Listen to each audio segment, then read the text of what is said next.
Welcome to episode 3 of Read Poetry and Eventually Die podcast. I'm your host, Steve Rogenbuck, and I'm here with Charlie Dog. And I want to tell you all that I'm sitting in the apartment right now that Boost House has been in. Our neighbor downstairs, turns out he was dead for a couple weeks down there below us. That was a little strange for us because we had been, doing all kinds of stuff up here. I was playing soccer up here one night. We had a holiday meal up here because we were celebrating the holidays we were going to be away from each other for. So we just had this holiday meal up here. We were playing Christmas music, and we realized that we learned afterwards there was a dead man below us that whole time. So this is a little dark turn in Boost House's existence. Also, they found a dead person's body in the river over here near me. We got some death going on around us. It is October. It is the darkest, most satanic month. And it is quickly approaching sunset here, so this is going to be a shorter episode. I'm going to have to get outside for the sunset. We're looking at some cirrus in the sky right now, and it looks like it could potentially be a very good, intense sunset. I want to talk about Jesse Prado's chapbook, which is called I've Been on Tumblr, on Be About It Press, 2014. It's about 20, 30 pages, this chapbook, so it's a small thing. Not that many print run, This is a rare item, but I think I want to discuss Jesse Prado's work in general, and then you'll know Jesse Prado, you'll see, the name around, you'll have some context. I did a reading with Jesse Prado, maybe 2 readings this spring. I think it was 2 readings when I was in the Bay Area. And Jesse is very funny at readings, at least the ones that I did with him. He had all these poems that were just called Notes I Wrote at Work, and they were all real funny. Just these notes that he wrote, like one piece at a time usually. And so a lot of the poems are just sort of a list of thoughts, It could be like you're reading down his Twitter feed, basically, in some cases.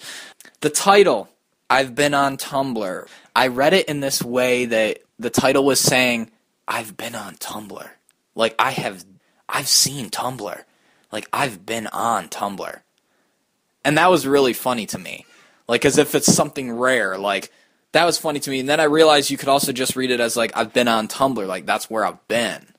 Anyway, Jesse can be described as chill, I feel. Hanging out with Jesse in person, seeing Jesse's reading style.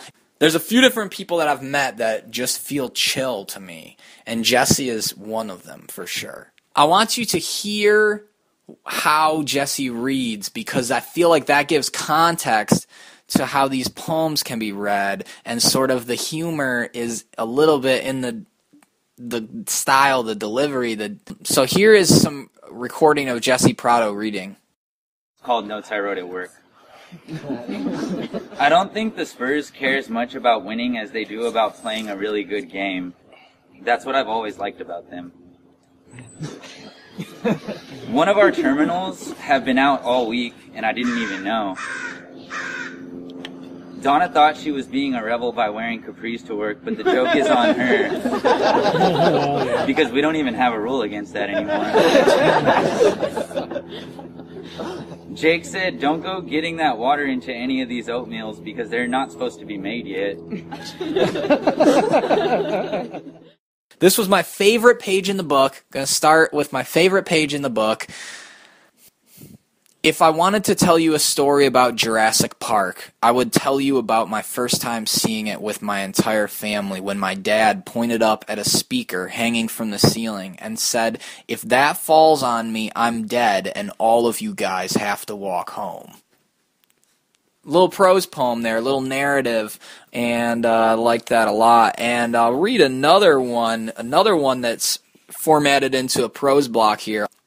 The first thing I ever used the internet for was to search for pictures of Michael Jackson on yahoo.com.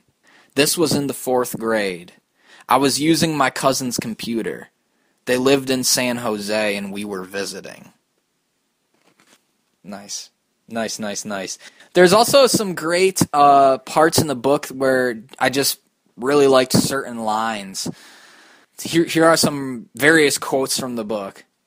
The butterfly went back to its cocoon to turn into something else. The weaker it is, the more I like it. I hope someone steals my wallet so I can cancel everything.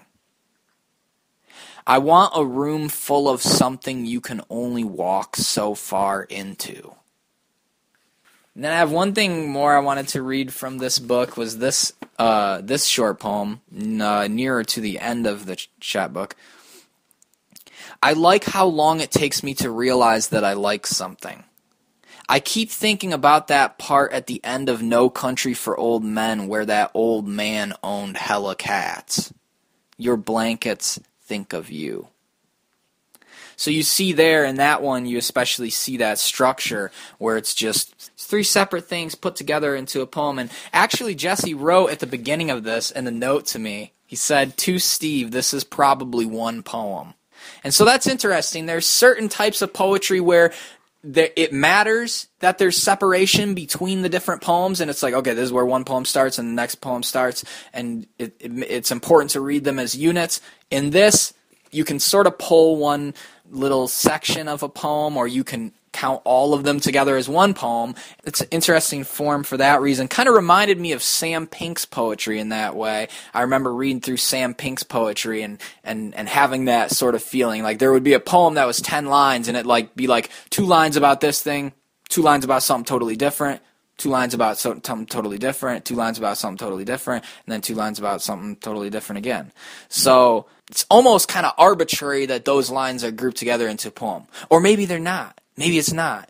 You mean if you really wanted to push it and try to find meaning, you could probably look at the different lines, look at the different images in each line, the different references, and sort of be like, so what is maybe by putting these things next to each other, the poet's trying to relate them, trying to draw a parallel between them or something. I didn't really feel like I was getting too much of a sign that I should be thinking of it that way. I was just enjoying reading it through. In that sense, it's something like this, it's it's an easy literature, it's fun, I like it. I also wanted to make reference briefly to this poem I read by Jesse online. The title of this poem made me laugh out loud. Jesse has this poem called Somebody Shot Me a Sinister Look Before Applying Chapstick to Their Face. And then the title doesn't really have a lot to do with the rest of the poem either. It's just kind of like this little observation. I really liked it. Okay, so Jesse's Twitter is at Prado_Jesse, and Jesse's Tumblr is thegreatkratsby.tumblr.com. So thegreatkratsby.tumblr.com. Boom, boom, boom, boom, boom. What else is there to say? Guess I'll give you a personal update since I've been away from the internet a little bit. I'm kind of being away from the internet on purpose. I'm sort of exploring that. There's this person named Paul Miller who was a tech blogger and went offline for a whole year. And he did a TED Talk about it, and he wrote an article about it. They recorded a video with him at the end and the beginning. And that was a little bit inspiring to me. I don't want to go all offline for a whole year, but I was interested by that. I stare at screens most days, and, am I going to regret that when I'm 40 or 50 or any time later, and I'm looking back at this period of my life, I'm going to go home next month for the corn harvest on my dad's farm. That's a little update for you. I might drive some semi-trucks of corn, but I'm a little nervous to do that. I always feel that whenever I drive semi-trucks on my dad's farm, I feel that I'm in charge of too much. I think I'm going to be a raccoon for Halloween also. That's another update. Thank you for listening. Bye.